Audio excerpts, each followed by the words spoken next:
네, 안녕하세요. 종쿤입니다. 이번 시간엔요, 연인 카드에 대해서 알아보도록 하겠습니다. 일단은 연인 카드 먼저 보도록 할게요. 연인 카드 같은 경우에는 타로는 기독교적인 부분도 많이 포함되어 있다. 이렇게 볼 수 있죠. 성경 내용 중에서요, 아담과 이브라고 흔히 말하죠. 그리고 하와라고도 해석하기도 하고요. 이브랑 하와는 동일 인물인데요. 언어가 다른 거죠. 번역하는 부분에서. 다시 말해서 뭐 쉽게 말하면 누구는 하와가 맞다, 이브가 맞다, 뭐 이런 식으로 얘기를 할 부분도 있는데, 제가 봤을 때는 뭐 지역마다 한국어도 다를 수가 있죠. 서울에서 쓰는 용어랑 지방에서 쓰는 용어랑 똑같은 단어지만 발음이 다를 수도 있고요. 아니면은 아예 다를 수도 있고요. 사투리가 틀렸냐 이런 눈으로 본다면은 그거는 아닌 것 같습니다. 그렇기 때문에 뭐 하와가 맞냐 이브가 맞냐 이런 식으로 이야기할 필요는 없다. 이런 부분 참고하시고요. 그래서 성경의 내용 중에서 아담과 이브가 이렇게 추방을 당합니다. 그런 부분이에요. 연인 카드라는 부분이. 그렇기 때문에 내가 이 욕망을 어떻게 보면은 표출을 못하니까 먹고 싶다, 저 사과가 먹고 싶다, 이런 부분에서 봤을 때는 쾌락이라는 부분, 키워드하고도 연관이 있다. 이렇게 볼 수 있죠. 첫 번째, 두 명의 사람이 옷을 벗고 있습니다. 이 옷을 벗고 있다는 부분은요, 일단은 벌거벗음, 다시 말해서 나체, 이런 느낌이에요. 옷이라는 게요, 사람의 개성을 나타내기도 해요. 근데 옷이 없으니 모든 사람이 동일하다, 이렇게 볼 수도 있고요. 또 다른 부분은 개방감이 드러나고요, 솔직하고요, 순수하고요, 이런 키워드가 담겨져 있어요. 그렇기 때문에 궁합 볼 때 연인 카드가 나왔다, 상당히 긍정적인 해석이 가능하세요. 그리고 두 번째, 왼쪽에 나무에 뱀이 있습니다. 뱀이 감싸고 있어요. 이 나무 같은 경우는 에덴 동산의 선악과 나무예요. 생명의 나무고요. 그렇기 때문에 어떻게 보면 욕망을 상징하기도 해요. 왼쪽 나무는 뱀이 감싸고 있고요, 오른쪽 나무는 불이 났어요. 그렇기 때문에 이 나무 같은 경우는 상당히 사람의 욕망이라든지 이런 죄라든지 이런 부분에 이해하시면 될 것 같아요. 그리고 네 번째, 산이 높게 솟아져 있습니다. 뒤에는 이렇게 검은색 산이 되어 있네요. 이 산 같은 경우도 어떻게 보면은 높게 솟아있는 기둥과 같은 모양, 음양의 조화를 이루어낸 온전함을 나타낸다. 이렇게 볼 수 있죠. 그리고 뒤에 천사가 있습니다. 천사가 있는데 제 카드에서도 천사와 비슷하게 저런 그림을 그려놨어요. 신의 뜻을 대행하는 천사. 다시 말해서 천사라는 것은 신의 어떤 부분을 대행해주는 역할이에요.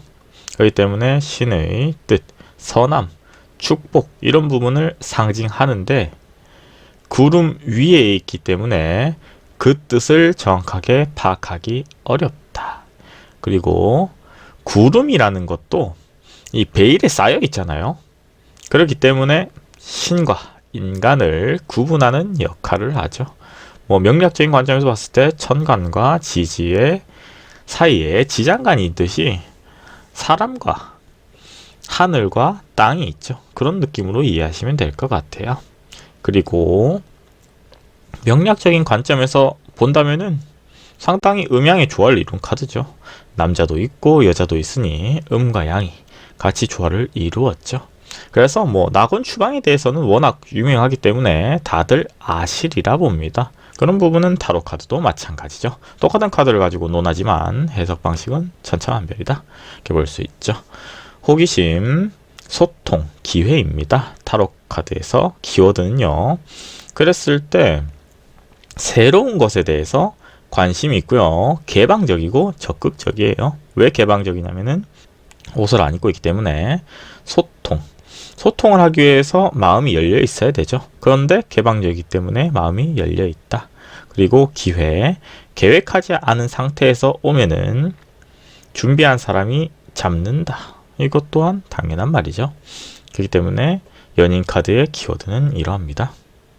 그리고 연인 카드에서 키워드는 동업자나 횡재, 경사, 도움, 연인, 조화, 사랑입니다.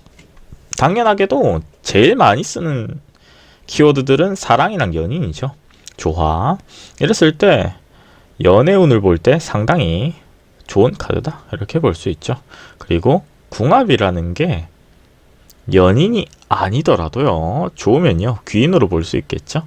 그랬을 때 동업자, 횡재 이런 부분으로 상당히 좋은 카드입니다. 연애운 기준 5점 만점에 4.5점, 재물운 기준 5점 만점에 4점입니다. 그리고요, 연인 카드의 상황별 해석이에요.